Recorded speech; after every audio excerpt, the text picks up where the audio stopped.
shook like crazy. Yes, ma'am. What happened? We had an earthquake. Did you feel like a tremble going on through Athens? Because my whole household just woke up freaking out.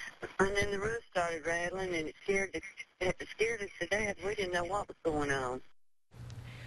Now, the U.S. Geological Survey monitors seismic activity all across East Tennessee. Let's go ahead and send things right over to meteorologist Ken Weathers in the Storm Center to see the impact and explain more about how all this happened this morning, Ken. All right, thanks a lot, Laura. Yeah, very early this morning, as we heard there in the 911 calls and from everybody on our social media feeds. 4:14 a.m., we had a 4.4 magnitude near Decatur, Tennessee, there in Meigs County, and then a little bit later at 4:27, a 3.3 magnitude earthquake. Here's what's kind of interesting. This graphic here from the USGS website, every one of these blue dots you see all the way across the region, those are people that actually reported they felt the earthquake. Notice how far this goes back. I see one in Missouri there, West Tennessee, stretching down into Mississippi. So numerous areas all across the region actually felt the impacts from this earthquake. Here's what's interesting.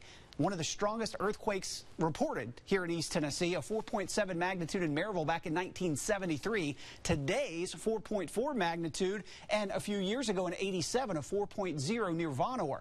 These are the only three 4.0 magnitude or higher earthquakes here in East Tennessee. So this one puts it at the second strongest ever recorded here. Kind of an interesting one for sure. Definitely an interesting one, Ken. Thank you. Now, when you think about the scope and all that what-ifs out there that can come with an earthquake, it really got us thinking. Yeah, the question, what should you do the next time one happens in our region? Because there is, of course, next to no warning. So we had WATE 6 on your side reporter Laura Halm meet up with first responders in case a quake creates emergencies. Yeah, she joins us now live here in the studio. So, Laura, what'd you learn? Well, Kristen and Lori, I visited Knox County Emergency Management Agency today, learning pretty much that here in East Tennessee, we have minor earthquakes from time to time, but first responders tell me that there's the possibility of having a stronger one in East Tennessee, and we all need to know how to stay safe. Colin Akis is in the business of planning for emergencies. He's the director of Knox County Emergency Management Agency. One disaster East Tennessee is prepared for, earthquakes, and here's how you should react. The best advice is to drop, cover, and hold on. And so by that we mean drop, get down onto the floor. Cover, take shelter under a desk or a strong table or something like that, and hold on, stay safe and hang on, and wait until the shaking stops. That can typically an earthquake lasts 10 to 30 seconds, although it could be longer and could even be a couple of minutes. It's important to look out for falling objects, things like bookshelves, TVs, and light fixtures. If it happens at night when you're in bed, it's best to stay put, hold on, and cover your head with a pillow for safety. While being outside is a safe option, it's suggested you not leave your home during an earthquake or stand in a doorway because you could get hurt. If you're driving and feel tremors, pull over as quickly as you can do so safely in a safe spot. You want to avoid power poles, utility lines, and things like that, and bridges and overpasses.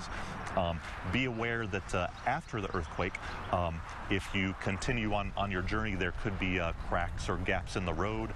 Bridges may be unsafe until they're inspected. Ickes says East Tennessee's emergency response is similar to many other kinds of hazards, in that first responders are prepared to care for a large number of injuries and a high amount of 911 calls, just as an example. Play it safe. Of course, it's always a good time to think about emergency preparedness, having things like a first aid kit. Well, this earthquake woke me up, but I just thought it was my heat kicking on and that it was being louder than usual. But what's interesting, it could be felt all the way down into Atlanta, Georgia, where my best friend lives, and we FaceTimed this morning. So I woke up at about 4:15. The bed was shaking, and at first I thought it was a train because there's a train track near my house. But the drawer pulls on my dresser are metal, and they were clanging very loudly, and I realized that it was not the train. My dog was also awake and concerned, and it lasted for maybe 5 to 7 seconds, and then it was over. Something else to keep in mind: from hours, days, even weeks after an earthquake, there's the potential for aftershocks. Emergency management says aftershocks can be even stronger than the initial quake, so we all want to continue being cautious. Ladies? Absolutely. Laura, thank you so much. We enjoyed hearing from your friend as well. That really kind of spelled it out for us. It lasted, yes, about 7 to 10 seconds, as far as I can remember. It was wee hours of the morning. Here in East Tennessee, thousands taking to social media during those early morning hours to share their experience with the quakes. We want to share some of them with you. Melanie Dush tweeting out that she lives in Athens, saying, quote, "It was really strong here. Whole house rumbled for over a minute." Mary Rowland also tweeting, "Scary. Woke up to house shaking and pictures falling off the wall." Another one out of 10 Mile, Lori Burnett saying, "After I felt the house shaking, I looked outside and saw the water in our pool making waves." Michelle Butcher in Hall saying, "It woke us up, thought it was someone that had come into the house and had fallen over something in the dark."